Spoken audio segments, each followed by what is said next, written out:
Hello दोस्तों, चलो अब हम आज 20 क्वेश्चन संस्कृत का वीवीआई देंगे 2023 के लिए। याद कर लीजिएगा, बहुत अच्छा है ना। हम लोग का पहला क्वेश्चन होगा, हम लोग का पहला क्वेश्चन है, पहला क्वेश्चन है कि मंगलम पाठ में कुल कितने मंत्र होते हैं। मंगलम पाठ में कुल कितने मंत्र होते हैं? तो आंसर क्या होगा? 5 होता है ना। मंगलम पाठ में कुल कितने मंत्र होते हैं? तो 5 होता है। ठीक है। अगला है कि पाटलिपुत्र वैभव पाठ में किस शहर का वर्णन है ना। तो भाई पाटलिपुत्र बोल ही रहा है, पाटलिपुत्र पटना को बोला ही जाता है, पहले का नाम है। तो क्या बोलेंगे? पटना। तो पटना शहर का नाम है, वर्णन किया गया है। ठीक है। अगला क्वेश्चन है, अलस कथा पाठ के रचनाकार कौन है? अलस कथा पाठ के रचनाकार कौन है ना। तो कौन हो जाएगा? आंसर क्या होगा? विद्यापति। यानी अलस कथा पाठ के रचनाकार कौन है? विद्यापति। ठीक है। अगला क्वेश्चन है कि नीतिकार आलस्य को क्या मानते हैं? जो नीतिकार हैं वो आलस्य को क्या मानते हैं, है ना। तो क्या मानते हैं? शत्रु मानते हैं कि भाई जो आलस होता है नित्यकार के लिए वो शत्रु होता है ना। वो क्या करेगा? आलस जिसमें हो जाएगा वो कोई काम ही नहीं कर पाएगा। कोई भी काम सोचेगा चलो ना बाद में कर दिए, जिसमें आलस हो जाएगा है ना, वो कोई काम सक्सेस नहीं कर सकता है। तो इसीलिए जो नीतिकार हैं वो कह रहे हैं कि जो आलस होता है ना नीतिकार के लिए क्या होता है? शत्रु होता है, वो कोई भी काम में बाधा डालता है ना। अगला क्वेश्चन है, भारत भूमि कैसी है? भारत भूमि कैसी है? तो कैसी है भारत भूमि? भारत भूमि विशाल है, निर्मल है और वत्सल है ना। जो भारत भूमि है वो कैसी है भाई? तो विशाल है, निर्मल है और वत्सल है। ठीक है। अगला क्वेश्चन है हम लोग का कि अपनी उन्नति चाहने वालों को कितने दोषों को त्याग देना चाहिए? बोल रहा है कि अपना जो उन्नति चाहता है लोग है ना, उसमें कितना जो दोष होता है उसको त्याग देना चाहिए, तब आप अपना उन्नति होगा, है ना। कितना उन्नति को? 6 वो उन्नति को क्या कर देना चाहिए? त्याग देना चाहिए, तब आपका क्या होगा? उन्नति होगा।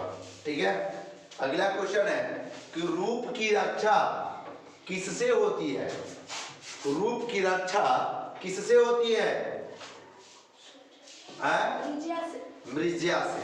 किससे होती है? मृज्या से होती है। ठीक है, मृज्या से। अगला क्वेश्चन है कि स्वामी दयानंद कौन थे?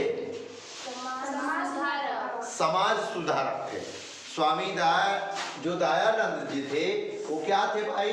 तो समाज और सुधारक यानी समाज सुधारक थे। कौन? स्वामी दयानंद जी। ठीक है। अगला है कि साधु शब्द की सप्तमी एक वचन का रूप क्या होगा? साधु का जो सप्तमी शब्द होगा क्या होगा एक वचन में? क्या होगा? साधव। क्या होगा? साधव। ठीक है। अगला है कि क्या है? राजसु में कौन सा विभक्ति है?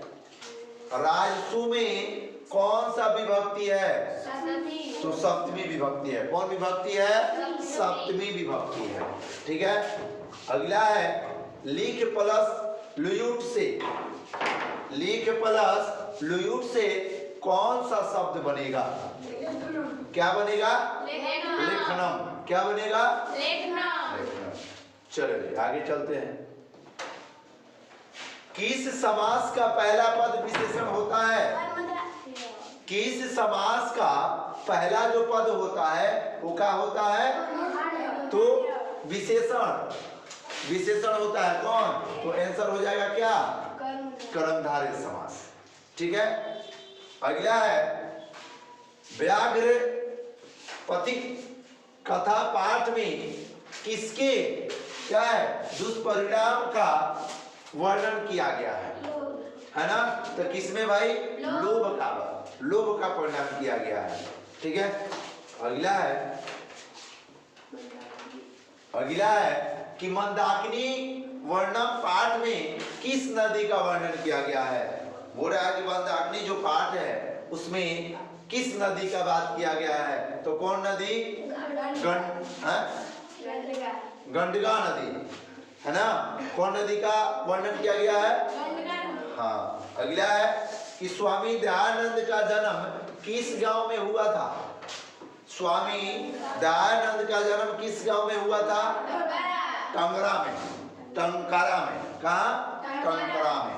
ठीक है, अगला है आर्य समाज के संस्थापक, संस्था के संस्थापक कौन थे, तो बोल रहा है कि आर्य समाज संस्था के संस्थापक कौन थे, कौन होगा, तो दयानंद जी। कौन थे, दयानंद जी। अगला क्वेश्चन है नीति श्लोका पाठ किस ग्रंथ से संकलित है, विदुर नीति से। बोल रहा है कि भाई नीति श्लोका पाठ किस ग्रंथ से संकलित है, तो कौन से, विदुर नीति से, है ना, किससे, विदुर नीति से।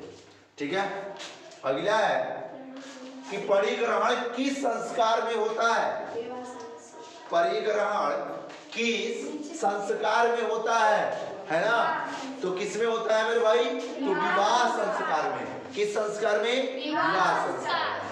ठीक है, संस्कार कितने हैं, संस्कार कितने हैं, तो 16 संस्कार होते हैं। ठीक है, पूजनीयम शब्द में कौन सा प्रत्यय है, पूजनीयम शब्द में कौन सा प्रत्यय है, तो क्या हो जाएगा, अन्य, है ना, आंसर होगा अन्य, यानी पूजनीयम शब्द में कौन सा प्रत्यय होगा, तो अन्य। ठीक है, ये हम लोग का 20 क्वेश्चन हो गया, है ना। ये महत्वपूर्ण क्वेश्चन था, आप लोग इस वीडियो को देख करके आप इसको जरूर याद कीजिएगा, लिखने का जरूरत नहीं है, 1-2 बार देख लीजिएगा, याद हो जाएगा। ठीक है।